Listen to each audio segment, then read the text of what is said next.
Cuddling with the dog instead of making the podcast. It's been so long since I made the podcast. I've been cuddling with dogs so much that I owe the podcast some attention because the dog's been having lots of attention from me. He's missing out. He's missing out. I can't do anything. I feel like a bad mom. I'm in my fur mom era and I can't even hug him. I love you. You have a great show too.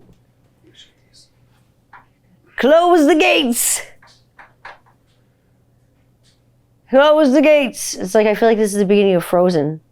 And is it? Did you press that red button? Make sure you press that red button. Like that one time that guy was recording that show. Oh, he went to go. I was helping Rob do some camera work. He needed an extra camera person. And so I was just like, okay, I'll help you. Like, I'm not good by any means. Like, I'm just like, I will help you though. Like, you need an extra body. I can hold something somewhere, put it on a tripod. Can I punch in? Can I do the things and the things? And we hired some other guy, I remember, and he was a student and he was a film student. So hired him and all this stuff and went to go check out the footage and drop the footage and check it out. Uploading. And bro forgot to press record, homie.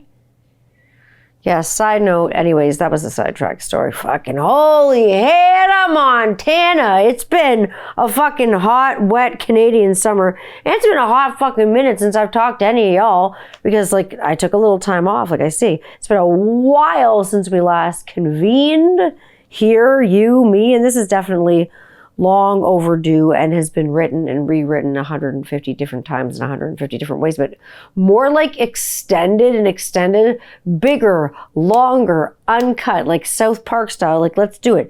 Like, what's it been? Has it been like over a month, 2 now? Maybe it's been like 2 months. I don't know when the last time I put it, like it was episode 20. I'll check when I put episode 120, out. Because this is episode 121 and it's like, it feels like it's been ages, like I say. Like, did you miss me? Maybe you missed me. Maybe you're just like, I forgot that you were here. Where did you go? I don't care. But if you didn't, and you're here, and you're still here, it's because you didn't miss me. And I have returned from my holiday road. Oh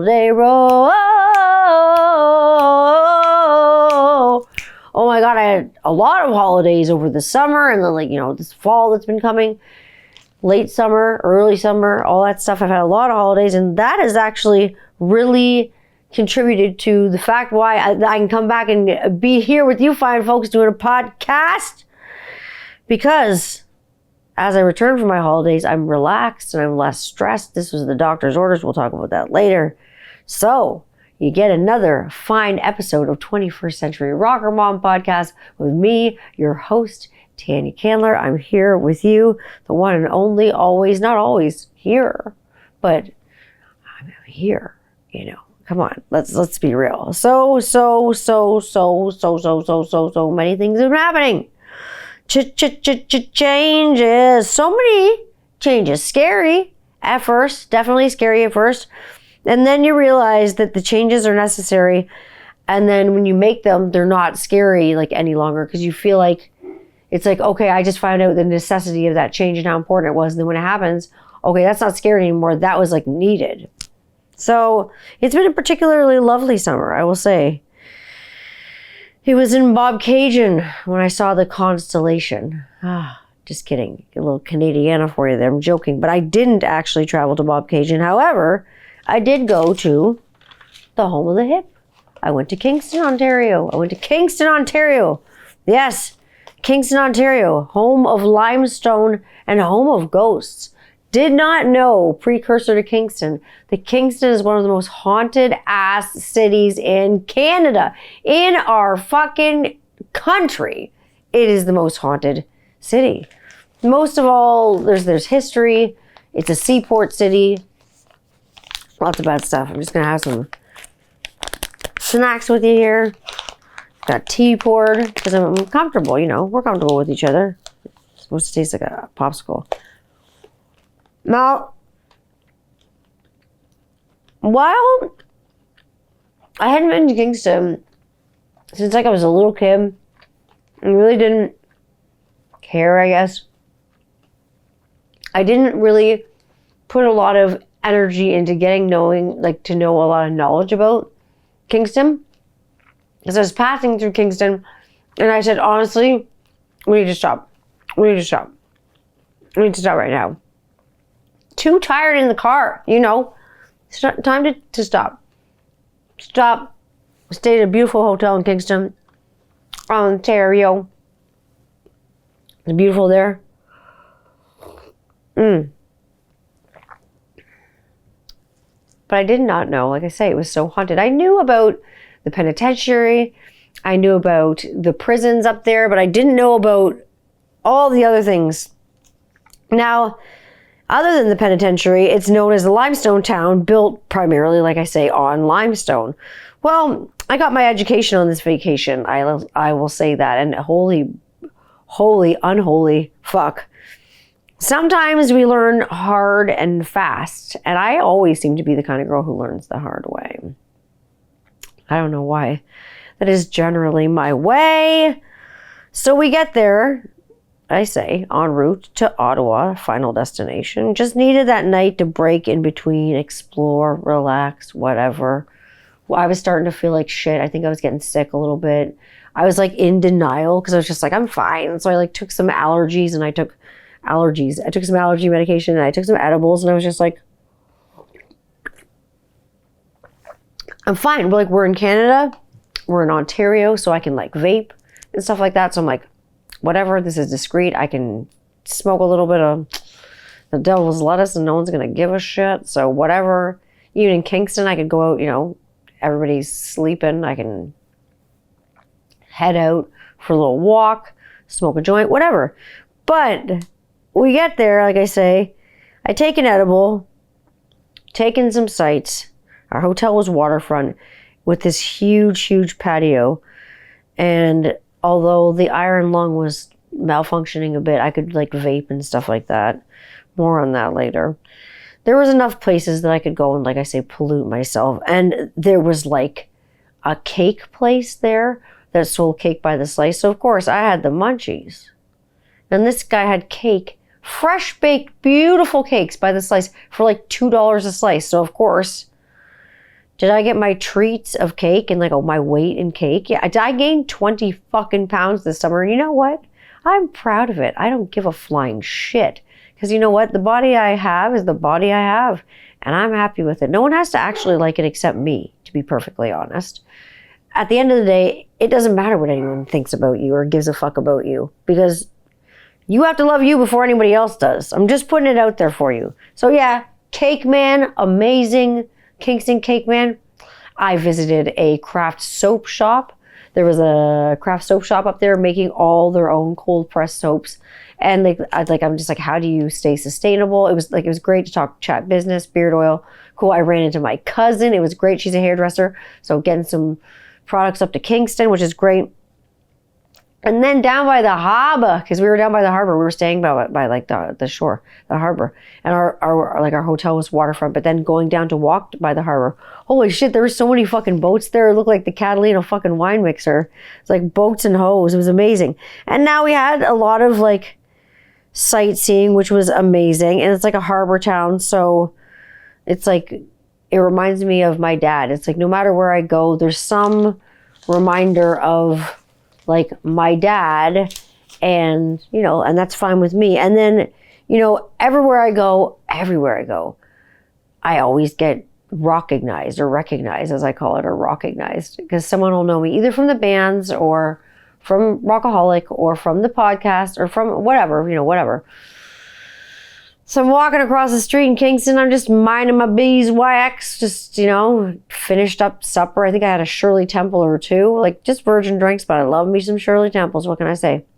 So good. And finished it up and I hear, Tanya fucking Candler. And I see somebody beelining across the street. Somebody with a little funky ass hair. It's my cousin. My cousin's a hairstylist in Kingston, and she spotted me, which was great because, I mean, I don't know how she spotted me, because she's just like, when she said it was my hair, she's like, I saw a mess of red hair, and then she was like, I know those fucking kids, and my cousin and I, like, we grew up around each other, so we speak the same fucking language, and that's, you know, a fucking fuck bomb every 2 seconds, right? So of course we say fuck like it's, you know, like we change our underwear. So It's not a big deal. My kids didn't cringe, or anything like that. They weren't like, oh, I was just like, everybody, I was like, say hi to Auntie, so-and-so, because we don't call our cousins and stuff like that with our kids. Like, this is your great cousin, or this is your second cousin, or this is your third cousin, or your fourth cousin twice. Or we just like, this is like an auntie, or this is an uncle, whatever the person is. It's just a little bit more palatable for the kids. Not weird. It doesn't make it weird. I don't know. So like I say, my cousin and I, like clearly we grew up together, and we definitely still speak the same language, which is great. We always have and always will. It's always that small heart attack that you have hearing your name in any capacity, because I don't know who's yelling my name from across the street. It could be anybody, right? Thank goodness it was my loving, lovely cousin, so I got a good hug. And like I say, we also speak like Euro-trashinese, and there's just like more swears, just like not in English. So, because we're both Euro-trash. Like, what can I say? I definitely had a heart attack at a restaurant and almost died. Actually, this is twice, in this podcast where I almost died at a restaurant. We're going to go there because our waitress comes over to us at this restaurant. We go to this steakhouse, beautiful, actually it was a really nice establishment. Go to the steakhouse, this waitress comes over and she introduces herself to us, and she gives us some menus and some drink menus, and we're at a steak joint and whatever. And she says, welcome y'all. My name is Wild Rose, and I'll be taking care of you this evening. Well, fuck. Really? Wild Rose? Like, is it really? Is that your real name? Really? I'm like, fucking try not to die. So I'm like, fuck, man, I'm gonna have fun with this shit. So out of just being like uncomfortable and autistic, I naturally feel the need to use her name in every sentence. I'm just like, excuse me, Wild Rose, Wild Rose, I don't have enough water. Excuse me, Wild Rose, could I have another Shirley Temple? Excuse me, Wild Rose, could you bring some like HP sauce to the team? Excuse me, Wild Rose, this is excellent. Wild Rose, I just want like, I'm using her name as much as I possibly goddamn can because it's funny. It's so funny. I'm like, she came over here and introduced herself as Wild Rose. And originally what I'd said is, she looks like the Hawk Tuah girl. And my kids, because they know what it is, laughed their asses off. So the Hawk Tuah girl comes over to our table and introduces herself as fucking Wild Rose. Well, you asked for that one, lady. I'm sorry, that's fucking hysterical. And like, I got the kids asking her questions, being like, Wild Rose, why is this? What's that? What's this? What's that? Like, so the kids are in on it too. So like, we're having fun.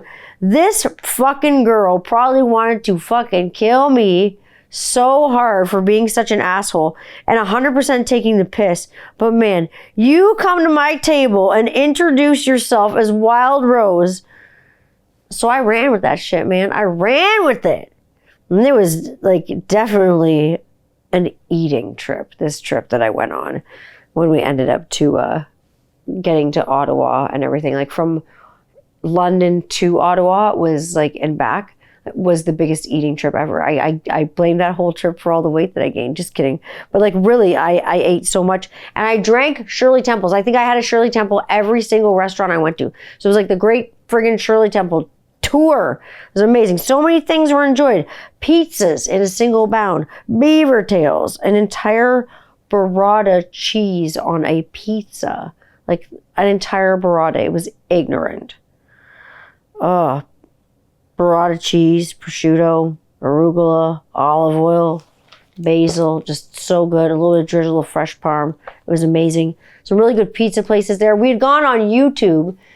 And like my son and I had been like, my son was like, Mom, do you want to like look at the best restaurants in Ottawa? Because he's a foodie like his mother. I'm gonna need my phone soon. Check something out and tell you all your fortune. No, I'm just kidding. I have something I have to read to you. Problem solved. No, honestly, like I say, I'm gonna read to you something from my phone because something happened, but we'll talk about it soon. Now back to pizza. These pizzas were so good, made in like a wood-fired oven, quickly. And like my pizza was out within 5 minutes because myself and my son went on YouTube to see all the best eating places in Ottawa and Kingston. And because he's a foodie like me too, and our family likes to eat. Like even his little sister, she likes to eat too. Like everybody knows that when they see our family coming, they're going to order a lot of food because they eat a lot. Like we like to eat and have like an experience. Eating is an experience. I ate a lot growing up. I eat a lot now, obviously. I love food. I didn't have such a good relationship with it when I was younger. So now I really enjoy eating, and I enjoy every moment of my fucking life. And I enjoy every last bite. I don't care what's going to do. If it's a minute on the lips and a lifetime on the hips, so be it. It is what it is. My eldest ate a whole pie by himself, and my little one is obsessed with fucking spaghetti. So this place made homemade pasta, and they had like stuff that they made in-house. Really good, fresh stuff, super good. And then Beaver Tails was right across the street. Ice cream, every fucking where you go, there's an ice cream truck or whatever. I had fish tacos. I had Asian wrapped lettuce chicken. I had so many cake slices. I had giant pretzels. I had deep fried cheese curds from Quebec because we actually didn't make it to Quebec. We did actually make it over for like a day to Quebec, which was really nice. The nightlife in Ottawa is amazing because I love the nightlife. I love to boogie. It's amazing. The nightlife in Kingston was amazing as well. Like, oh my God. We saw some fireworks in Ottawa. And usually I don't like fireworks in many capacities because they're celebrating something shitty like genocide for Canada Day or something. So I don't love fireworks. But they're actually remembering all the Chinese Canadians that were killed during the railroad building here in Canada. And they were setting off like a fireworks display to commemorate Chinese Canadians. So we actually did go to that because it's almost like a land blessing in a way. And they had a blessing and a prayer at the beginning. It was actually really pretty and beautiful. Saw a lot of museums. I went to like the Sheryl Crow, If It Makes You Happy museum. I got my picture taken in front of that moose. You know, when she's in that video, it's so good. And I saw for 2 nights, Her Majesty's Secret Circus. This ragtag duo of folks who have been busking around the world for the last 12 years doing their circus act on a unicycle, juggling knives, juggling fire, throwing it back and forth towards like one another, climbing each other, like just stripping, doing the most outrageous shit I've ever seen, like firing arrows that are on fire, like real like fucking talent. Like I'm just really using their whole bodies and getting an audience going and really like working. So I went to see them in Ottawa like 2 nights in a row, and they live by the money by passing the hat. Like Ottawa does not pay them to come to a busking festival and busk. They pay Ottawa to be there. It's like when I go vend at a market, the market doesn't pay me to go vend at the market. I pay the market to get a table there so I can make money at the market. The market has to make money too. It's the way it works, right? It's the hierarchy. It's a pyramid. It's kind of how it works. The trip was also, what can I say? An eye-opener for shit that was haunted as fuck. While I ate a lot, I screamed like a little bitch a lot too. Because some scary shit happened, and let me tell you, Kingston is fucking haunted as hell, because I actually ended up spending 2 nights there because we needed a night there on the way to Ottawa, and we needed a night back on the way back from Ottawa because everybody, like I say, had gotten sick, and some of us were better and some of us weren't, and some of us needed to lay in the hotel room and some of us could go out and do things. So I was better on the way back, and so was my son, so we decided to take one of those haunted Kingston trolley tours, a ghost tour. And I am sensitive to things like that, I will say, without getting into things too much. And I swear to God, I nearly suffocated with all the feels on this tour. And I'm going to tell you about it. I've always been so sensitive and deeply empathic, and I've always been able to read a room. Animals are always, attracted to me. I've got a very large fascination with the moon. I feel like my faculties are with me and well. And I've always found that since I was a little girl. But I've never been to a place where I remember feeling things and seeing things that were this heavy, like emotionally, physically, everything, spiritually, especially. Like, I couldn't breathe when we went on this ghost tour. They were going around and they were showing us places. And before they told us what places were, I could already see what had happened at these places. I could see it in my mind's eye, kind of what was going on. I see little things in the window. And after, like, my son and I took some pictures, and there were things in the windows. I will maybe post some pics. They're pretty fucking scary. And there is a fountain on there used to be a fountain on one of the sites where they took us on the haunted tour. They took us to a haunted place that used to be an insane asylum, as they would call it, the Rockwood Insane Asylum. When they admitted you there, they would pull out all your teeth so you couldn't bite an orderly or something. And there's only one doctor. They put you in a sack that said lunatic, and they throw your ass in the loony bin for no politically correct terms at all. There's a show telling us all these stories. And on the lawn, all I can think of is like dead bodies everywhere. The girl on the trolley says, oh, this is where they used to have a mass dumping ground for bodies that died in the home, because in the home for the criminally and mentally insane. And mentally insane is things that they qualified as your kid's not behaving. If you have old parents and they're too old and you can't take care of them, they're mental, get rid of them, put them in the crazy house. If you're a loud, opinionated woman, see ya, I would be there. I would be admitted as fuck. I would, like, take me now. That's just funny. But what's not funny is what they used to do to these patients at the hospital, because the only people that worked there that were actually like medical staff was one physician, Dr. Feelgood, or whatever the hell they called him, Dr. Happy Pants. I don't think he was that happy, because he didn't treat the patients well and subjected them to things like shock therapy and water torture and all that old-fashioned medieval shit. And the other thing is, never get off a trolley or a vehicle that's on wheels when you are on haunted ground, where the ground is sour, where bad things have happened. Because you will most likely pick up on that energy. While I did not get off the trolley at all, like I say, I'm very sensitive to picking things up. And the Rockwood Insane Asylum, after I found out it was the Rockwood Insane Asylum, where the only doctor was basically a predator, I found out that where we were, there was a site, because I was like, there was a ring that I could see, a big black ring. And I'm like, there had to be something there before. And what was there before was a fountain. And some woman had gone, and she'd gone to visit her uncle in the insane asylum.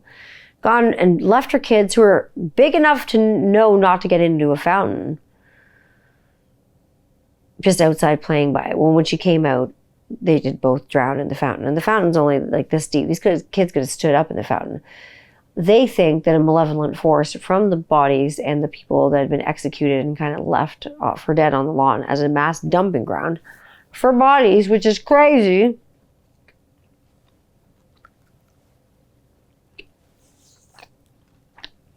They think the spirits hurled the kids in to the fountain, and that's how they died. I believe it, because guess what? You notice there's a circle there. What used to be there, a fountain. Why is there a circle there? It's a circle of blood. And the city of Kingston, the government of Canada, has tried every chemical you can think of to remove it. You can't get it off. It's cursed forever from the kids who drowned in the fountain and whatever malevolent spirits push them. Because Kingston used to be a hub to a lot of coffin ships that would come in from Ireland. And so there are also a lot of poor parts where people were just kind of like thrown and buried in mass burial grounds and graves. So there's a lot of that stuff going on in Kingston. Again, it's the home of the tragically hip. Went to go see the Gord Downey Bridge. Really cool. Very cool. But, you know, like I said, with the torturous experiments that went on at the Rockwood Insane Asylum, if they ever caught me over there, I'd be toothless and sacked in no time. I got the biggest mouth. So, this is interesting. Let's stop having my candies.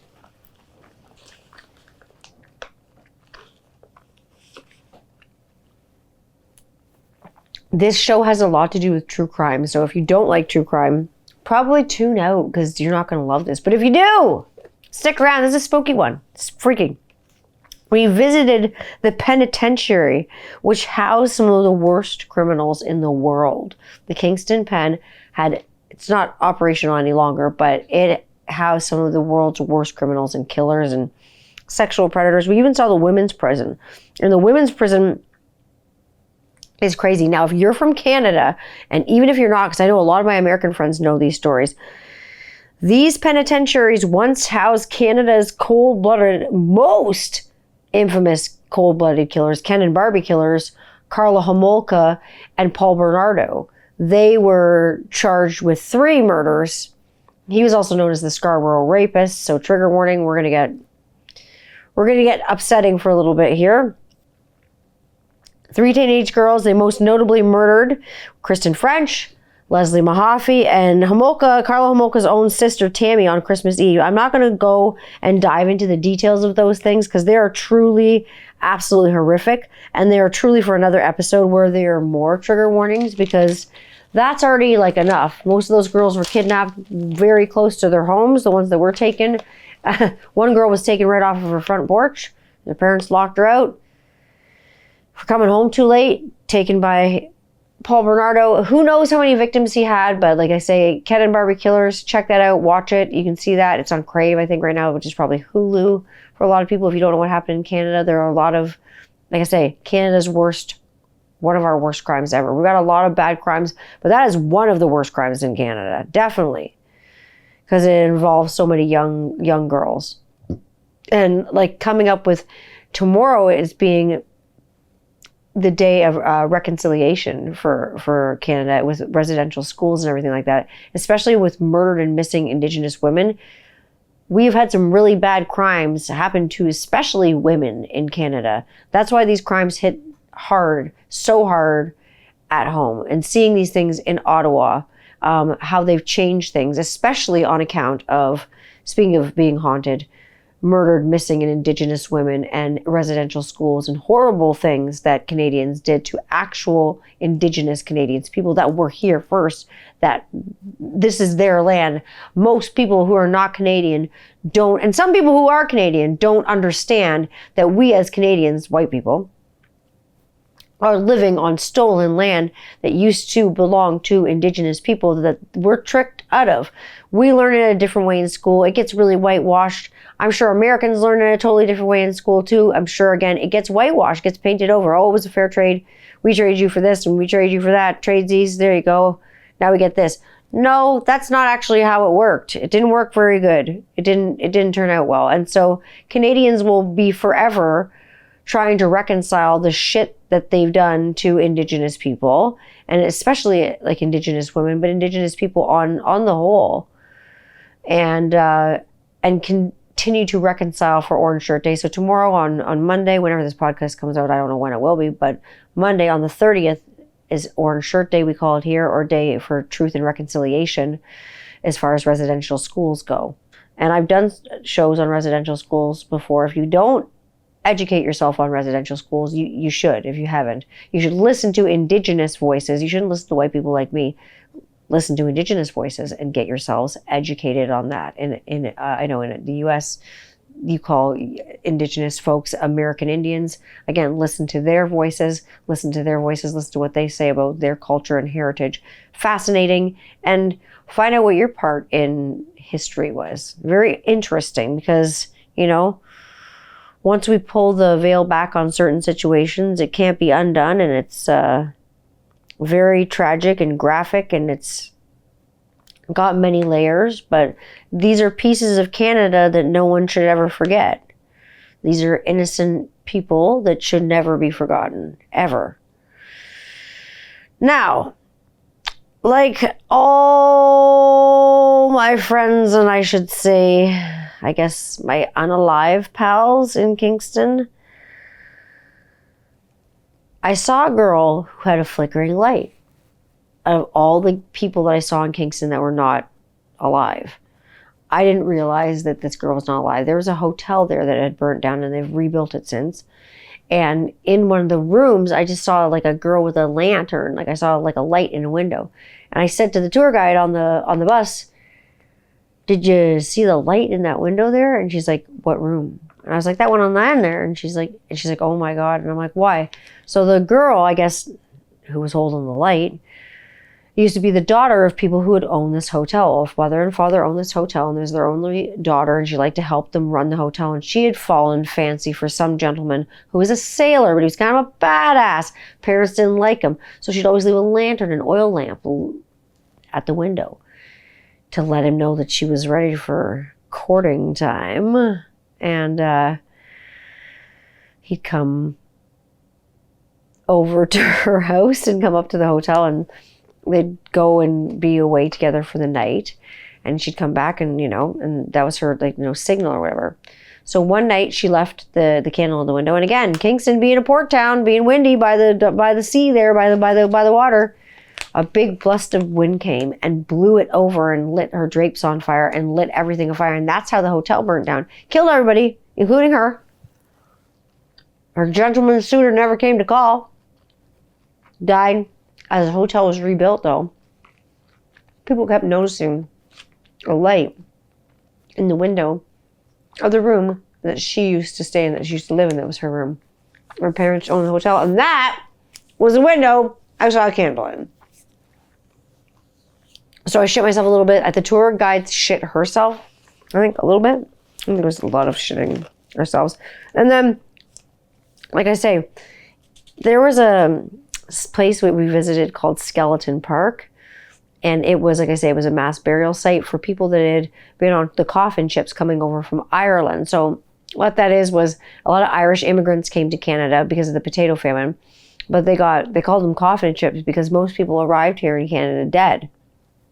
Because the 40 to 60 day trip from Ireland to Canada, a lot of people were getting typhoid fever. And if you had someone in with you in your bunk in your cabin who had typhoid, you had to stay with them for the whole remainder of the trip, even if they passed away. So if their dead body was sitting there rotten and stinking up the joint, they had a treaty with the ocean that you can't dump human remains into there. Can't just dump bodies off ships like you're going crazy.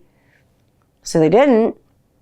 So people would all eventually get typhus and typhoid fever, and like Typhoid Mary, and they'd all arrive dead. There'd not be many people on the ship, so they'd bury these people because they were so poor in this place called Skeleton Park and just kind of stack them in a big mass grave. But then it was called Skeleton Park because when it would rain, all the bones would come up because they were buried so shallowly and so cheaply. All these Irish immigrants and settlers were up in Skeleton Park. Since then, the remains have been transferred. The park is still known as Skeleton Park, even though that's not what it's called. And actually, Sir John A. Macdonald, that piece of shit, his grave used to be there, but they moved it. I think there was too much of a lineup to piss on it. Now, like I say, I'm just kidding. Oh, weekend at Bernie's never ends, like I say. Craziness, absolutely craziness. All these corpses everywhere in international waters. So like this experience left me really rattled, and I'd been a bit rattled, so I had used some spiritual helpers, as this had been completely ruled out as a medical problem for me, because I went to the doctors when I came back and I was like, what the fuck is wrong with me? Because I did fall ill, but then after it I fell into a different sort of ill. And the doctor, after the blood tests and everything, again, checked out this and checked out that. I'm like, I'm dying. There's something wrong with me. I don't know what's wrong with me. And the doctor even said, this is not medical. I think this is spiritual. And I was just like, that's what I thought too. But then I thought I was like going crazy. But my doctor's like, no, you're not going crazy. I went to the hospital. Clean bill of health. Everything fine. Plain Jane, everything cool. You know, I'm a little bit on the side, but it's cute. It's cute. Boys love it. One nurse asked me if I'd been near anywhere haunted or anywhere where something bad happened. And I was like, lady, like, you don't even want to know. Like, you don't even want to know, like, at all, like, where I've been. Like, you don't want to know what's happened to me. So I sought some spiritual help and some cleansing in a few different ways through a few different folks using a few different methods, from smudging to Palo Santo wood some witchcraft to seeing a medicine lady, working with a medium. I think that this house, like this vessel, is clear, but like, however, that doesn't change the fact that I'm now so in tune with this particular faculty. It's made me more very touchy and very sensitive to things. So it definitely contributed to me taking more of the summer off and more time off to just like collect myself, because it definitely, like with my autism, wasn't a good mix. Being sensitive, because when you're so aware and you're hyper aware, it's a lot. I'm a sensitive girl. Even more sensitive a lot. I gained a lot of clarity, like I say, on the holidays. Long stretches in the car, it gets the wheels turning and thinking, and especially taking fucking cold medication. You're like a rowboating the whole way. And I was also, like I say, on an insane amount of the allergy meds. I say cold meds, but it's the same thing. It's pseudoephedrine. So I was rowboating, really. I felt like I was like Eminem. Without knowing it, I was basically like, I'd taken some edibles. I wasn't driving. I was not driving. I made some homemade edibles, because I've been making my own edibles for years. So rewind, back before the trip, my friend and I decided to go to a place that was really famous for strong edibles, like really strong edibles, because I've been making my own and I was getting lazy. And I was like, I need some edibles to take with me that I didn't make, so it's easier to take, because my edibles, I usually make them in chocolate and they'll melt. So I got to bring them in a cooler. It's a pain in the ass and whatever. They're not easily transportable in the summer. They taste great, but they're also not so easy on the waistline. Like the edibles I get now are gummies and stuff like that. Different things. Usually I don't make them. So the place we went, we're famous for strong edibles and cheap ounces. So I was like, let's go exploring. So we went. It was in our town. A 5-minute drive. Let's go. Where is this place? So we get there. We went. We saw. We got locked in. We let ourselves out. Edibles required. And boy, were they strong. It's like we grew up and got fucking angry. Fuck. I thought I was like, no one's ever died from weed. No one's ever died from weed. I have to keep telling myself that. No one's ever had a weed attack, I've been out before, but I don't know. These are just well made. So this place is great. And there's no place to ever, better to go than with your good friend and, check it out. And then bang, the next day, a couple days later, one of my good friends, who happens to be a cop, looks at me and says, Tanya, I know it's a plot twist that I'm friends with a police officer. Tanya Candler is friends with a police officer. I have friends that are cops. Imagine that.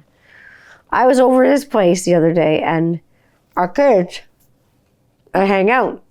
His wife and I pal around. He kind of says, hey, your favorite trailer got shut down by Ontario Provincial Police, or the OPP. I'm like, holy shit. You guys selling to minors, doing things they shouldn't have been doing, and also misrepresenting certain other people. So that got shut down. And I'm just glad it didn't get shut down by the feds, basically. The day I was standing in there, because that would have been my luck. They get shut down by the feds like the first day I go and check it out because I'm curious. Meanwhile, it's like been there for years. Close one. Fuck, man. I'm like, it's okay. When I showed up for the kids' play date, that day I consumed. So I had to drive over, and so did, the kids and whatever. Because when you're impaired, you should have a drive. And so he never saw the car. And when I got to the door, he was like, how did you get here? So I told him I flew on my broomstick. I'll tell you.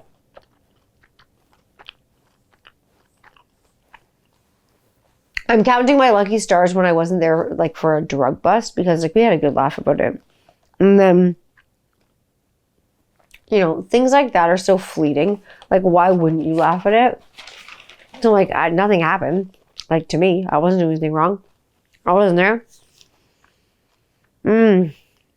This summer, Like, it definitely had its fair share of laughter, tears too, but so much more happiness and laughter than anything else. I don't think one thing can really exist without the other. I don't think there can be happiness without a little bit of tears once in a while. I think that's weird to think that that doesn't happen. You know what I mean? I really believe in that kind of like balance of life wholeheartedly, in the duality of life.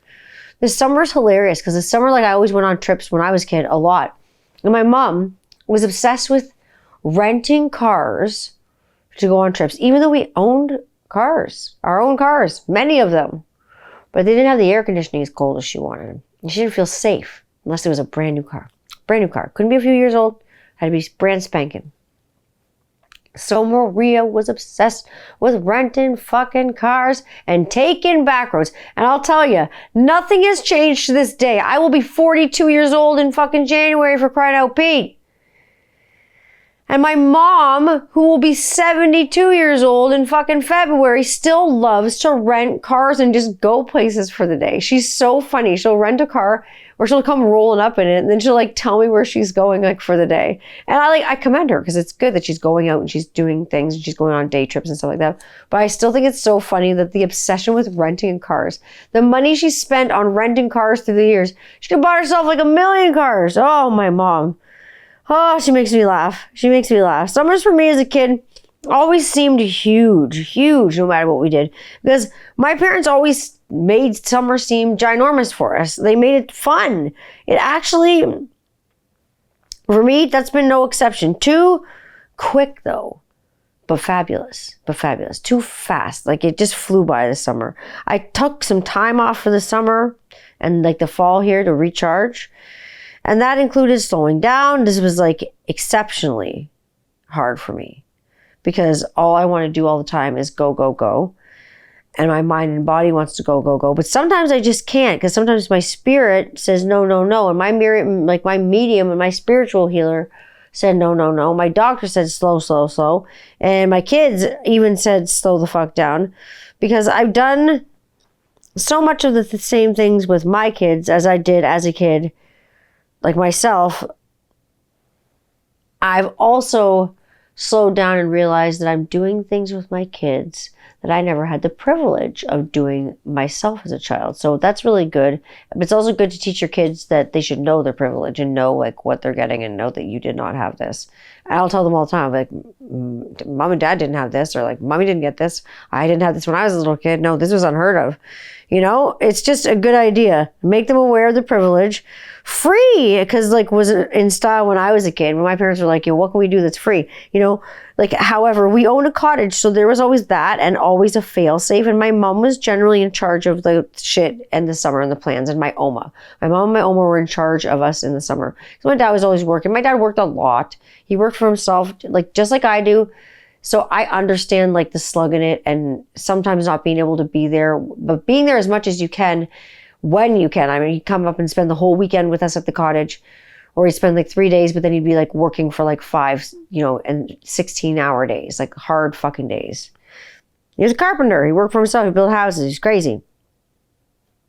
So my mom, like I say, my Oma were in charge of us for the summers. And we'd do all sorts. We'd go everywhere. And my dad would just like, he'd come up and provide like fun for us, but also he would be working because he provided a really good life for us. Like we had a really good life growing up, like with my parents. I cannot say that we like really struggled really hard or anything like that because my dad worked his ass off. My mom worked her ass off too, and many jobs too, especially when she became a single mom. She worked her ass off at like 3 jobs. Like she worked her ass off. And then I worked my ass off too. After the band, when my mom, like after I was in the band and my mom was a single mom, I'm like, I'm going to work too. Of course. But like my dad made a lot of sacrifices, and I see the sacrifices that he made like for us as a family and how he made those sacrifices as a parent to make it better for us as kids. And I see it and I respect it. Like I'd be pissed as a kid. I'd be like, oh, dad's not here. Dad's not coming fishing, or dad's not coming to whatever. But I mean, I had my uncles and stuff too. And I always had friends up at the cottage and their dads played with us. So, but like when my dad came up, because we really had fun with my dad, he was always a blast. So if he couldn't come, but like I would, I'd be upset as a kid. But now as an adult, I see how hard he was busting his hump for the family. You know what I mean? And like we do that as parents, but we don't see it as that as kids. As adults, we see it differently. And my mom only had this one weird thing when we traveled, like, and still does. Going like 40 miles an hour on like back roads, like really slow. One time we got pulled over and I had so much fucking weed on me. This is before weed was legal and before I could drive. And my sister and I were in the back of my mom's car. Of course, we're in the back of it. No one was even riding the front seat. She was in the front seat herself. We were in the back like a couple little brats. Like she was driving Miss Daisy around. We were all stoned on like really strong weed. Again, it was like grown up pot, like that makes you like fucking question your existence in life. And we get pulled over by the fucking fuzz. We get pulled the fuck over. Fucking cops pull us over and they tell my mom that she's impeding traffic. She's going too slow. She's going too slow. And that day we were going to go to the Donnellys, the Black Donnellys murdered, the graves where you'd see their graves and they'd been murdered. So that day we went to the Donnellys' graves. My mom got pulled over by the cops. We ended up going to the cottage. And that day, after my mom got us haunted at the Donnellys' grave, speaking of being haunted, this is what happens to people in our family. She had an emergency like gallbladder attack and had to go to a hospital. And we got to go in an ambulance in a crazy thunder and lightning storm. And it all brings me to taking a break. Everyone needs to take a break. My mom had to have surgery about, how many weeks ago now would it be? Just about the beginning of the summer. So that gallbladder attack brings me to taking it easy. And because that gallbladder attack happened when I was a kid with my mom.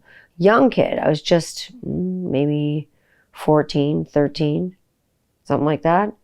I remember it like it was yesterday. I remember everything. I remember the sights, the sounds, the smells. It was a country hospital. They couldn't do much then. She didn't want the gallbladder out. She said, just leave it. I'll change my diet. I promise. I should have got it out then. But, shoulda, coulda, woulda.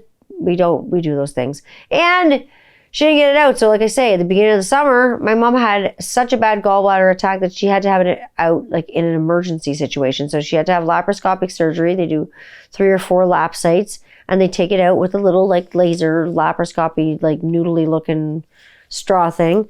And they suck it out and my mom got rid of it. And she has been going all over the place and she's healed really well. She scared the fucking shit out of me though. Fuck.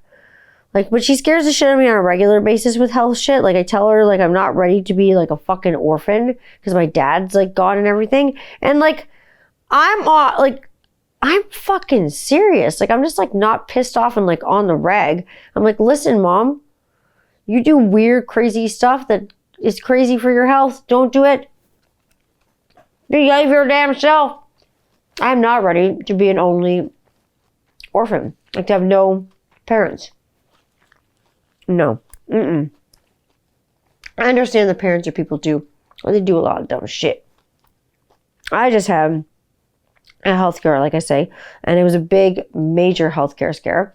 It was another reason why I had the stress and I had to take some time off. And I took in some time to like live instead of reporting back to like HQ all the time. And just like did it in real life. Yeah, I have a lot of pictures to prove it and whatever, but it took a lot of time just in like enjoying my life because I didn't know what was going to happen. And so I'm not slowing down in terms of production with like deadlines and feeling like there's a gun to my head to do anything in life because fuck that noise.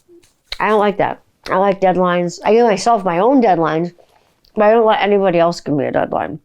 When I'm ready, how's that? Like when it works for me? Does that work for you?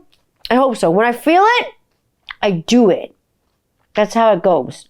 No more people pleasing. I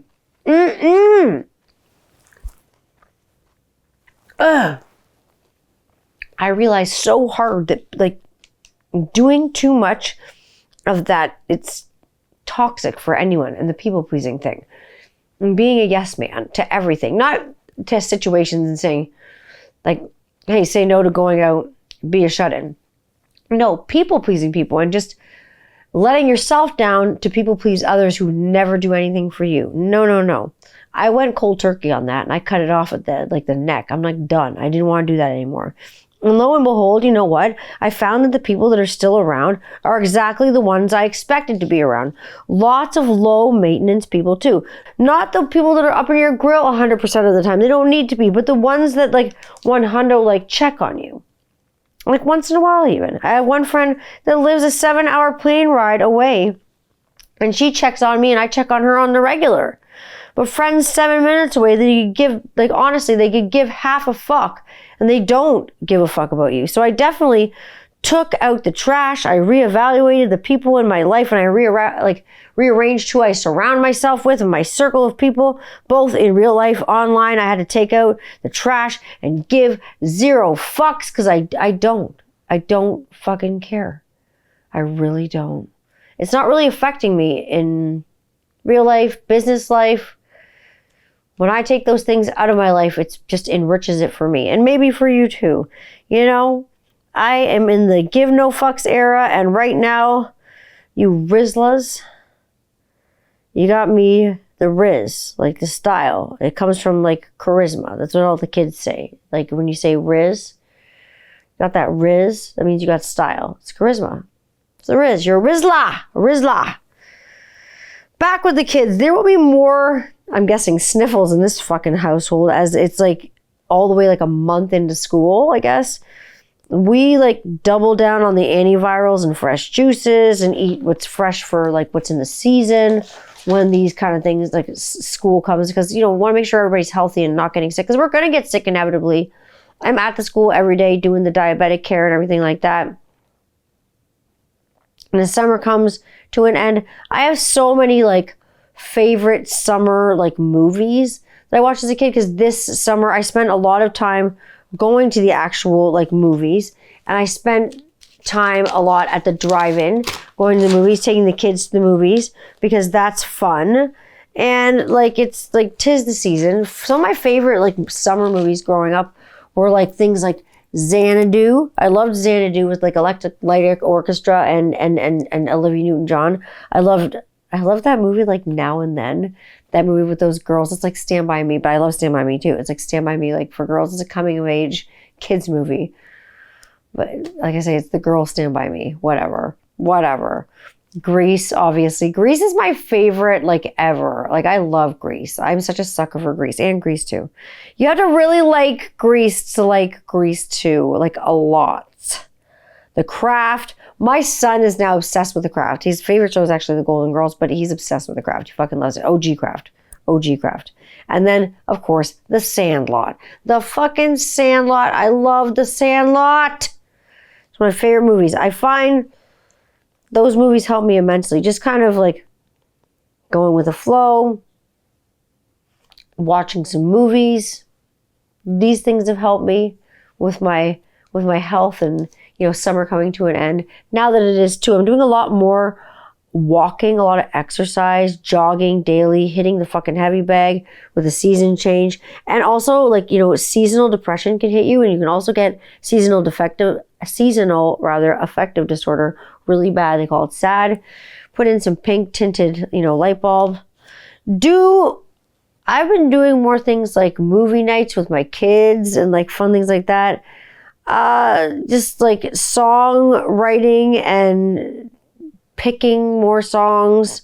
The movie picks that I've been doing with my kids late at night have been like for me, like I say, they've been like The Craft, Stand By Me, those kinds of things, The Sandlot. But my daughter wants to watch this Rise of Red. She liked Now and Then. She liked Inside Out 2. Minions 4. The kids really like Minions 4. The music in it, the soundtrack in it was boss. What could I watch over and over again, like at the cottage when I was a kid? The only time we were allowed to have movies and TV at the cottage is either the news after dinner, when it was a thunderstorm, or when we were like having a rainy night and we could watch a movie or something like that. So we put in a VHS tape in the VCR. We slid it right in. Really, seriously. And I could watch Grease, Xanadu, The Craft, The Crow, Bruce Lee movies like crazy. I'd watch Bruce Lee movies with my dad, just my dad. The Never-Ending Story, Time Bandits, The Goonies, The History of the World Part 2, E.T., Wet Hot American Summer, American History X. The list goes on and on and on and on. There's movies that I could watch a million, trillion, kabillion, zillion times. We went to our friend's cottage to actually end like the last kind of like official day of summer. Good tunes, good friends, good food, beautiful place, beautiful view. We kind of swung around Bayfield, which is like a nice cottage town. We kind of toured all the spots. I got to be the tour guide because I kind of grew up there, and so did one of the other friends. They had a cottage there since like the 70s, so had we. And like since like 72, I guess, I would say. And so shadows of what used to be, good grub, good friends, good stands, solid menus. Like I say, there's some good eating this summer. There's one place up there that has all like Creole sort of food. So it's all like shrimp and grits, chili and grits, this and grits. It's great fish tacos and grits. It's all local stuff that's like right out of the lake. Beautiful. All nice caught that day. I tried the Big Arch. Okay, first, we should call this ridiculous because I actually just wanted the Grimace cup. But I was like, I'll try the Big Arch because I'm like, is it like the Arch Deluxe that used to be at McDonald's? Let's try this. My kids are afraid of Grimace, so that's why I wanted to get the cup, because they think it's fucking cursed. They're like, enough of the cursed Grimace. I'm like, why is Grimace cursed? Like, they say that everything's cursed. That's what my kids say, so I think it's funny. But this arch thing, oh my God. No. The Big Arch, I thought it was going to be like a Big Mac. I thought it was going to be like a Big Arch, but like with the Mac sauce, like a Mac. Not at all. It was the messiest fucking thing I've ever eaten. And that says a lot for some of the messiest shit I've had in my mouth. And then the sauce was just like too heavy on the mustard. It was kind of like gross. And like, so thumbs down. I had no intention to eat the rest of it. Instead, I had 10 chicken nuggets and I had a large fry to wash away the sadness. So don't worry. I was fine. But what a day to culminate summer. Even though summer is alive and well in Ontario still, we still kind of got the last drops of summer, even till now into almost October. It was a hot couple weeks and it's been a weird week. It's cooling off now. Back to school was obviously really hot. It's not what yours looks like where you are, but where we are, it starts later, especially like for my American viewers. I've been out doing things, looking at farm botanicals, new lines with Rockaholic, Beards and Bitchin'. I got Beetlejuice stuff coming on. Oh God, so many things on this show. I got so much stuff going on. I've been spinning between my Monday to Friday gig. My head is just going crazy between being at school every single day and the podcast and freelance like work and with music and stuff like that and podcasting and voiceover, the grooming company. I almost didn't have time for a band except, I made time. I'll make time. I made time for a band. I have time for music. Most ladies never have like the time that I have to do things, because most ladies have like, they have their book clubs or they have like women's groups or they have girls' weekends where they go places and stuff like that. I do things like that, but I am the kind of girl who'd rather like have band practice on a weekend, hang out with my girlfriends, probably smoke weed and just like play punk rock or vend at a flea market, or that's how it rolls, or make soap or something. I'm more low key these days. I'm in for craving the stage, and I have for a very long time. I didn't for a very long time. I didn't want to be anywhere near a fucking stage. But now I don't mind so much.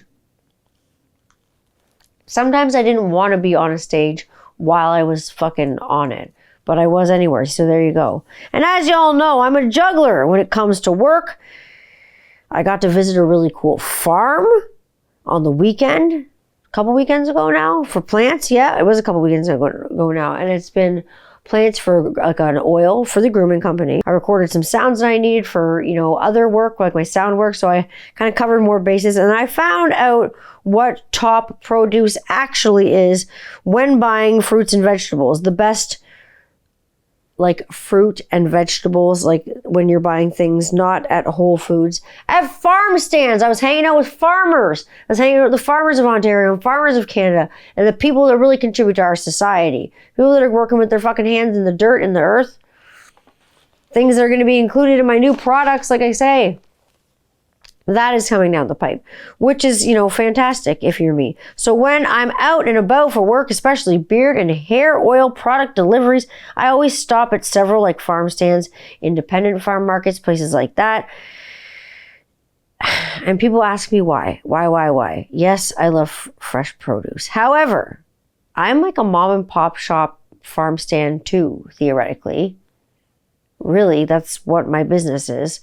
I'm a one-woman show with all of my businesses, with my podcast, with my voiceover stuff, with the company. Like, without the support of every single click, share, subscribe, whatever, listen, etc., it's a help. When you buy your products from people who produce them, you should feel better about consuming them and consuming the product, not the producer. Ha. Willie Nelson's being a shit and barking as usual. Speaking of production, I've got 2 fall scents and a 3rd scent dropping that dropped.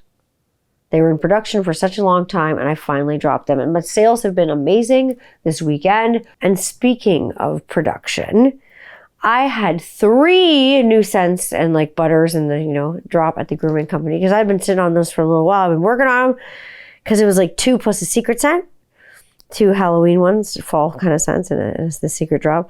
1 scent was a collaboration with one of my favorite bearded creators and content creators and teachers, Bearded RDU. So he and I did that. Seth and I did that together. And I'm really, really, really excited for Back from the Dead. And it's been selling really well this weekend. And this weekend, I have a really big Canadian surprise for everybody that's coming down the pipe. So everybody who ordered this weekend is getting something really fun in their package. It's pretty interesting. You're going to have a good laugh. But I think you're also going to be really surprised and being like, how did you send this? What? Something very, very, very Canadian. I will tell you that right now. So I'm really, really excited. And I'm really excited that a lot of the proceeds from this particular scent are going, it's the scent's going to go to the main line, and it's going to mental health incentives and mental health awareness and mental health funds and things to fund mental health initiatives and awareness as well as treatment, things like that. Because that's something that Seth and I see eye to eye on, I think is really important, is mental health and how important it is to have good mental health and have those things in place if you don't have access to them, to be able to contribute funds to places so people do have access to them. So everyone has access to it, because mental health is a huge part of your health and should be accessible to everybody. So proceeds of that and the sales will be going to the folks that need it. The 2nd scent, like I say, is what I dreamed up myself. It's a wizardry one. And the 3rd scent is that Sex Panther, and it's liquid sex. Like I say, it was winter in southwestern Ontario for a little bit. It got really cold. And so I packed some blankets up and I smuggled some snacks together. And speaking of summer movies, because it was still summer, we went to go see the new Beetlejuice movie. And Beetlejuice, I guess, twice. And I was like, is this going to age well? How's it going to do? What's it going to be like? Is it going to be like the OG? What's going on? I enjoyed it. I found it very, very funny, dark, a little bit more scary and stuff like that. Edgier than the first, funny, but really good all in all. Tongue-in-cheek, kind of silly. I loved his funeral. I also love Catherine O'Hara so much that it's ridiculous. I just think she can do no wrong. And she was just stunning. And so, fellow artsy, crazy ass redhead, no wonder we get along. But it wasn't better than the OG, I will say that. Anyone who says it's better than the original is got their head up their butt. It was great, but not better than the OG. There was parts of it that didn't even need to be there. But looking at, I liked it. I liked it a lot. What else did I like? I liked The Perfect Couple. That was another series that I finished on Netflix. It's based in Nantucket. kind of like it almost looks like, like the Hamptons sort of kind of place. It's great. It had Liev Schreiber in it and Nicole Kidman and Dakota Fanning and Bono's daughter. God damn if I can remember her name right now, but she's fantastic. Stunning. Loved every moment of it. Mystery, murder, plot twist. It was a book, and I read the book. And the book and the Netflix show are a little bit different, but really good. Mystery, murder, substances, affairs. And let's talk about this show. It was fantastic. Uncomfortable at times, but really, really good. You should check out The Perfect Couple on Netflix. I highly recommend it, but it'll make you want to smoke weed. Just trust me when I say this. All Liev Schreiber does, I swear to God, is smoke weed through that whole fucking show. Now let's talk about The Deliverance. Let's talk about The Deliverance, because a lot of people were on the fence about this horror sort of movie. It was a slow burn, I will say that. I think Glenn Close needs an Oscar, though. My feelings are mixed on a few things, but just that line that I can smell your... You know what she says there. And I think we all needed a bath after that scene because it was yucky. But just, the mouth on her. You kiss your mother with that mouth, Glenn Close? Oh, even I was like, whoa, that's a lot. That's a mouthful. But now, anyways, I just don't like how it was delivered. So yeah, I had a bath after that. Yeah, I love the bath. And that was one time I liked it more. Now, back to music and bands. What genre? What genre have I been listening to all summer? What have I been listening to? Because this is the summer fucking episode. And also this episode where I will tell you that I have 9 lives. I am like a cat. I was going to wear fucking cat ears on this episode, but then I'm like, they'll think I'm crazy, which I am. But come on, I got 9 lives, and I'll tell you why. But what have I been listening to? Here's my playlist. Okay, you're gonna die. I've got Miley Cyrus, Sabrina Carpenter, Typo Negative, Jay-Z, Evanescence, The Beach Boys, Taylor Swift, Hailstorm, Me First and the Gimme Gimmes, Ron Sexsmith, The Beatles, The Ronettes, The Creepshow, Olivia Rodrigo, Boyz II Men, The Doobie Brothers, Rancid. Katy Perry has been boycotted since she started working with Dr. Luke, which is truly not a shock. But I've got a Motown mix going on right now. Then, this is funny. My kids were listening to Taylor Swift and we were in the car and I feel the lavender haze creeping up on me. So real. And my son goes, Mom, I know what this song's about. And I'm like, what's it about? What's Lavender Haze about? He's like, it's about weed. It's a kind of weed. And I was like, who told you that? Some kid at school told him, right? And it is. And so I found the strain of weed, the Lavender Haze, so I tried it.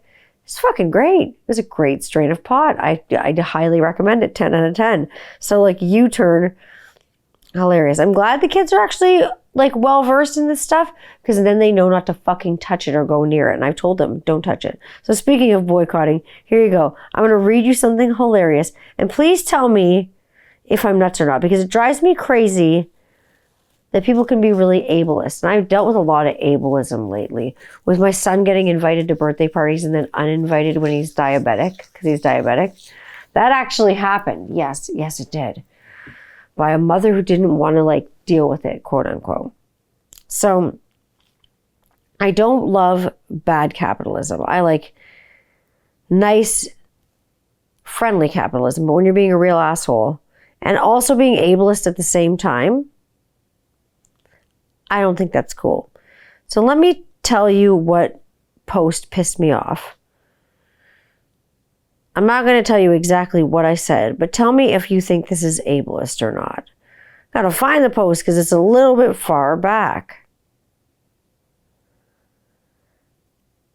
And I, had to comment on it because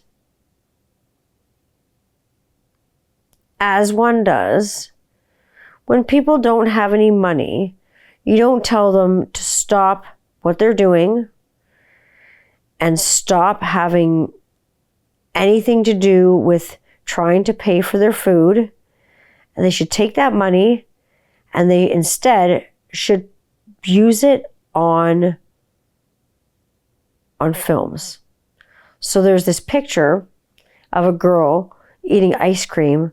At 2 glasses of wine, she's under a blanket, she's crying.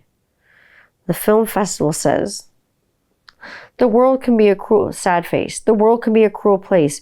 You shouldn't have to choose between groceries or 8 days of incredible films at your regional film festival. Luckily, with the 30 under 30 film pass, you don't have to. For just $30, anyone under 30 years of age can enjoy 8 days of incredible regional and international films at this film festival in our town. We've got films for everyone. Maybe you're into real sob stories or looking for a therapeutic cry since the cost of living keeps increasing. We've got you covered, and honestly, we might just join in. So they're basically saying you get to choose between food or movies. So I made a pretty smarmy comment. I'm like, it's hard to talk when you have a silver spoon in your fucking mouth. Because the people who do the festival are super into the nepotism. The lady who runs its kids run it now. It's ridiculous. It's just passed down from hands to hands to hands. A lot of favoritism. And so what happens? The one festival organizer who I bitched at about it contacts Rob. Doesn't contact me after I basically bitched in her ear about it. Contacts Rob. And Rob's just like, wild horses can't be tamed, if you have a problem with Tanya, you should probably contact her. I'm not going to tell my partner how to think. So she was served with a side of the silent treatment, which she deserves. People that are born with silver spoons in their mouths have zero room to talk about oppression and poverty, and certainly shouldn't be handing out advice to people who are not as quote unquote privileged as the upper crust, because it's bullshit and she shouldn't be doing that. Crust on my pale white ass. So she was mad, and like I say, Rob was just no, you're gonna have to talk to Tanya herself. She's her own brand of deal with it yourself. You brought this on yourself. The palest ass I've seen in a while. Like I say, I spent some good times in the sun with friends and family and neighbors, and choosing and really choosing my own reality and creating the spaces I want to be in, and choosing the people I really, really want to be with, which is nice, and who I'm spending my time with and what I'm doing and the effect it has on people. And if I'm helping others or if I'm not helping others, I'd rather help people than hinder them. You know what I mean? Summer's been a lot about lipstick and lashes, taking my eyelashes off and not knowing where they are, leaving them places. I left them on our bedside table. And I left them with a pair of scissors beside them, and Rob thought I cut off his eyelashes while he was sleeping and left them there. And I was like, do you wear a ton of mascara? It was the weirdest thing anyone's ever said to me. Very funny though. But I say being with the people that I want to be with has really done wonders for my mental health. It's great. Surrounding myself with the salt of the earth people, whether it's my friends, my kids' friends, the folks that we have quickly, turned friends into family, that have turned easily into those things, new friends, reconnecting with some really special old friends is really great. I really learned who shows up for me and who I show up for, and conversely always show up for them, always, and show up for each other. It's like a big family. Thank goodness for good people, because they still exist. Believe it or not, this is from a skeptic. I need to experience it for it to happen, but I need to believe it to see it. And even, trigger warning, watching the debate, I watched the whole thing 3 times to make sure I wasn't missing anything. Because I know people are going to say, he said this, or she said that, or she said this, or he said that, or he was wrong, or she was wrong, or he was right, and she was right, whatever. He won, she won, so-and-so slayed, so-and-so ate, whatever. I wanted to make sure I was making an informed decision and having a good look before I opened my mouth. Because I'm always going to open my mouth. I'm opinionated. And if you don't know that, then fuck, where have you been for the last, I don't know how many fucking years, and at least 120 episodes? How can anyone, including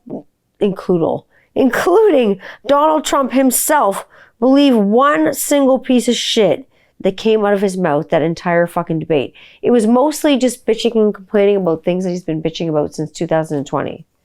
It was strange. Are you stupid? That was the same racist bullshit, divisive bullshit. I've never seen someone spiral like that, though, and panic, because Kamala was very well rehearsed and very well spoken and very educated, and he didn't know what to do. He didn't really know how to clap back, except being stupid. She was calm. Kamala was calm. Kamala. And like I say, well-read, as per usual. And you know what? I talk about the Swifties coming for you. And this, because I think this is amazing. I take so much shit for being a fucking Swiftie, even from my own friends. She's a billionaire. She shouldn't exist. People like her shouldn't exist. People shouldn't have that much money. She's what's wrong with this fucking world. She never uses her power for anything good. She's an oppressor. I'm sorry, she's an oppressor, but have you seen the lunch programs? She feeds more of Britain than the government feeds of Britain, like England. Lunch programs, just feeding kids in general. So, you want to talk about fucking oppressors? Holy shit. Oh, Taylor Swift's not one of them. So she endorsed Kamala Harris, as did a lot of other pop singers and movie stars and people in Hollywood and stuff like that. Donald Trump is the ultimate oppressor when you think about oppression. He's got people endorsing him like Hulk Hogan, a washed up shirt puller, Kid Rock, straight out of the meth trailer park. And then he's got his boyfriend, J.D. Vance, the couch fucker who loves guyliner. Like, wow, the Republicans are looking sweet. Like, even if you had to, like, vote based on just one glance. But, like, the trailer park boys versus, someone who's a little bit more polished. I don't know. Who do you want running your country? Whose limp dick is voting for this asshole? Hopefully not females and female-presenting people. Because to women, like, with women and the LGBTQ community, we don't exist to Republicans. Hopefully, none of the queer community goes there because we don't exist. Christians? Trump goes against the Bible. He's not Christian. He just says that to get your votes. Hopefully not marginalized folks either, because you don't exist to Trump. We're just a shit stain on his underpants. So please, register to vote. And vote this November. Vote to save democracy. Vote to save human rights. Kamala's not going to take away your guns. Grow the fuck up. Honestly, she's not going to take away your guns. America needs to heal. America needs a mom. Maybe they need Mamala. As dual citizens in this house, we are voting. And we're voting Harris Walz 2024 for freedom and democracy and restoring America's democracy and the sovereignty in that. We can't continue the oppression that's already happened under Trump and how bad things got and how bad things could potentially get in the bloodbaths and the things that he's threatening. It's scary. You should be scared. Monsters, like I say, monsters everywhere. Trump's the ultimate monster. He's ready to oppress the whole fucking country in order to just get power and take his power that he craves. He doesn't want to lead necessarily. He doesn't want to lead the country. He just wants to be worshipped. He wants like the king syndrome, the mega cult. That's really scary in this country because the country hangs in the balance and he's a fucking monster. He's an absolute threat. Now, speaking of monsters, I will tell you, incestuous, uncomfortable, crazy monsters. What did I finish also other than the debate? I finished something that was really self-indulgent. The Eric Menendez and Lyle Menendez story, Monsters, on the 9-part series on Netflix. So trigger warning. Again, violent if you haven't seen it. I'm going to spoil it for you. So spoiler warning, trigger warning.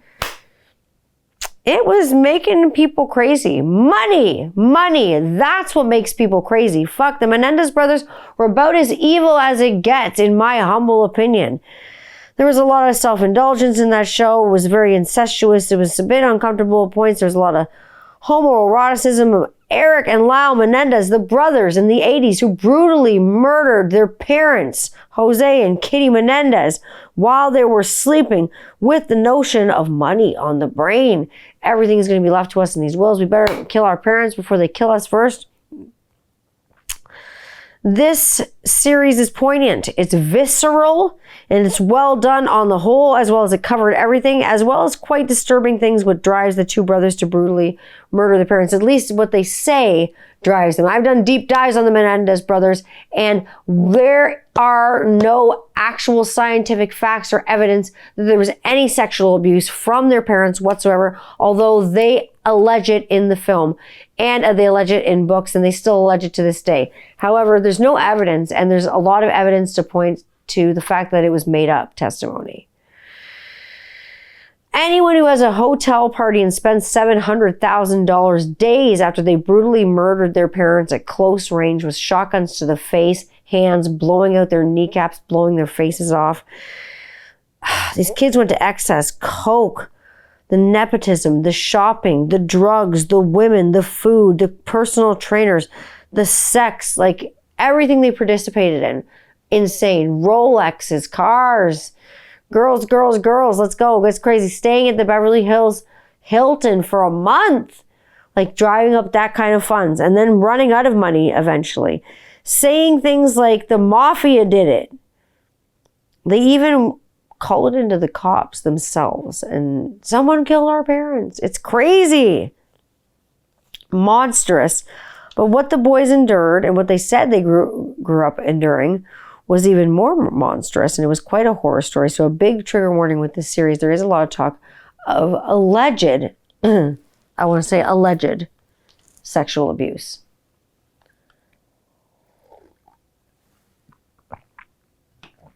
No confirmed sexual abuse, but lots of sexual assault content. So be mindful when you're watching this program. It's a lot to actually unpack. So just be aware that that will be coming at you. Packing, unpacking, thinking about meat packing as I revisited the It remake. The Meatpacking District kind of got me that one on this one, because this past Saturday I had another big brush with death. And I said I have 9 lives. A big brush with death, and it reminded me of the Meatpacking District in New York, because we used to hang out there while we were down by the water in New York, by the river. And there's a big meatpacking. There is still a big meatpacking district there, but it reminded me of the Meatpacking District in It, which reminds me of, like I say, I almost died in a restaurant. We were out with kids, getting lunch after a 24-hour fast. I wanted something really fucking amazing. So I ordered this, like, exactly what I wanted. I ordered a 12-ounce steak, steamed broccoli, a house-made kettle chips, and some, like, queso blanco soup with, like, poblano chilies in it. And, like, I ordered the steak rare, like I always do, with, like, a good sear on the outside, but pretty raw on the inside. Beautiful, perfectly pink. Steak looks perfect, cut, beautiful. One big bite. Within 10 seconds, I went to swallow, and I went, uh-oh. Like, fuck. I was like, I'm fucked. I'm fucking choking. And I'm not getting any air in or out. Like, there's no air in my lungs. And Rob tried his hardest. Like, I had zero airway, and he looked at me, and, like, he was scared. And he said, I can't feel any breath in your lungs. I can't feel any air in your lungs. And I couldn't feel any air either. But I was like, come on, Tanya.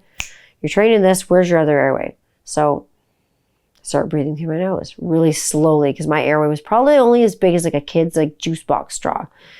So I went over to a chair after many people failing to do the choking maneuver on me. They don't call it the Heimlich maneuver anymore. I went to a chair and punched myself as hard as I could in the chest plate, and it just went fucking flying onto me like a goddamn meat cannon. And I'll tell you, the waitress was crying. I said, where the fuck is Mrs. Doubtfire when you need her? Nobody laughed, except my kids, kind of uncomfortably. Rob was not laughing. I was laughing, but the wait staff was too young to know who the fuck Mrs. Doubtfire was, because Robin Williams was probably dead before they were born. But my kids know, because I raised them on the classics. They love Mrs. Doubtfire. But holy shit, that was scary. So it came out. I cracked my sternum and my rib, but I punched the fuck out of myself, and the steak came out, like I say, so that was good. I did not die in front of my children, because I'm not going out like that. I ain't going out like that. Fuck that. I saw everything started to go dark, because it was like over 2 minutes that I was choking. So I'm like, oh my God, 3 minutes without oxygen. And I'm like, I'm done, man. Like, it's curtains for me. I thought I was going to see my dad. No. So I'd like to thank me, I'm like Snoop Dogg. I'd like to thank me for saving my ass. The waitress cried like a motherfucker. So then, you know what I did after I choked on that steak and almost died? I went out and I played 18 holes of golf. Fuck that, with like 12 under par. So suck up my 9-inch hose. I had to laugh about funny places to have sex when you can't at home for whatever reason. I don't know why. Cheating, separation. I was talking to a friend about it. Living with your parents, having siblings, or having kids. The reasons you can't have sex at home. And in the summer, it's easy to be adventurous. Sex on the beach, sex in the woods, camping, the car, the driving. The colder weather brings on the hump day challenge. What the fuck? Like, what would Jesus fuck? Where would Jesus fuck? I'll tell you where. Swanky ass hotels and spas. And this hilarious locker room girl talk is funny to us, because in the early days of dating, at least one of my partners, we enjoyed hotels like a lot. And I like, nice surroundings. I like being waited on and pampered a little bit. I'm a bit, not a Karen. I just like nice things. I like to be treated nicely. Nothing, like I liked being under the stars, but not on my back in the dirt. Sometimes Karen needs her Benihana, her sauna, her Benihana, and her hot tub on site. All those things. But like, I remember specifically one guy that I was seeing had this like BS getting like laid strategy to like score that never worked with me. Get a hotel, get a room service, smoke some weed, have some champagne. I was like young. Hot tub. And then the time came for like the 6. You wanted to have like the 6. So the only thing to put on music in like the hotel room was like an iPad dock that was like on an alarm clock, and he had like an iPad, and he'd always put on John Mayer. Are you fucking kidding me? So like literally he's trying to like make the sex ew, because it's like, fathers be good to your daughters. I'm going to kick you off of fucking me. Ew. I don't want to like listen to a song about my dad while I'm about to do the fucking Humpty Hump, before I'm about to do the Hunka Chunka. I don't want to do that at all. That makes me want to run through the halls of my high school. I want to scream at the top of my lungs. I don't want to fuck to John Mayer. That is not sexy music. That doesn't just, no. Bang soundtracks do not include John Mayer. Sabrina Carpenter, yes. Lana Del Rey, yes. But no. John Mayer, no sex. I heard from you what was bang soundtracks. I agree. Sabrina Carpenter, Lana Del Rey, almost definitely get you laid. Al Green, Marvin Gaye, Barry White. All kinds of music means hump day. Let me know in the comments what kind of music means hump day to you. Let me know when you watch this. What kind of music makes you want to get down, mess around? I've gotten a couple of those ever since I stated my opinion of a certain, and aren't they all? Politician who's drunk on power. I always get comments, but I've been getting more lately since, like I say, I state my political opinion, and I don't care. I'm going to state my political opinion because I'm going to vote for the person who's right for me, just like you're going to vote for the person who's right for you. It's not bad. My opinion shouldn't influence you either way. Your opinion should influence yourself. Research should sway your opinion. Education should alter your opinion. That should alter what you think. Do the research yourself. Find out the facts. The real facts, not the bullshit facts. The facts. Not the fake news, not the Fox News, not the all the mainstream media sources, but not the ones that are bought by certain parties either. You want to find facts. Dig.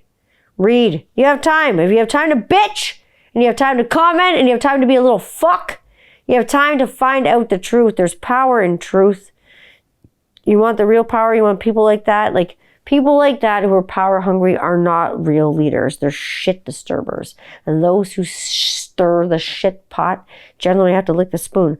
Make your own rules kind of folks. I'm not even going to go down that rabbit hole because it's not a punk rock kind of way. These people are fucking fascists. And November is fast approaching. And as a dual American citizen household, I'm really encouraging you to register to vote and make sure you are registered to vote. And when it is time to vote, cast your ballot. If you have to early register, whatever, make sure you get down and vote for the person that is right for you. Vote wisely. Vote for the best person to do the job, the best, most capable person to do the job. Vote for someone who wants for people to have rights. Vote to protect your democracy, your freedom.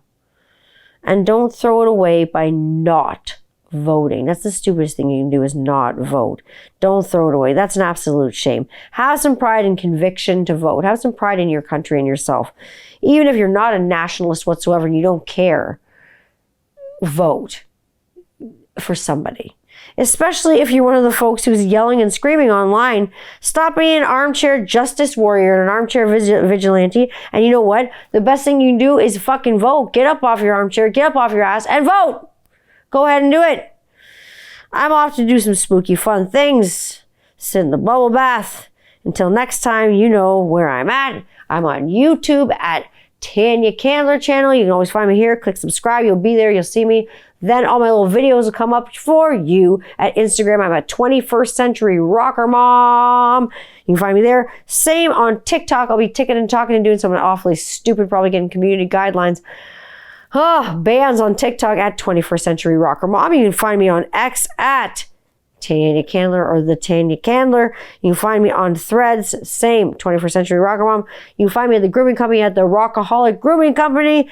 And you can always find me streaming wherever you stream, whenever my completely lazy ass puts that up. Until then, and until next time, I bid you adieu, adieu to you and you and you, and good night. Auf Wiedersehen, goodbye. So long, farewell. I'll see you next time. Mwah. Help control the pet population. Have your pets spayed or neutered.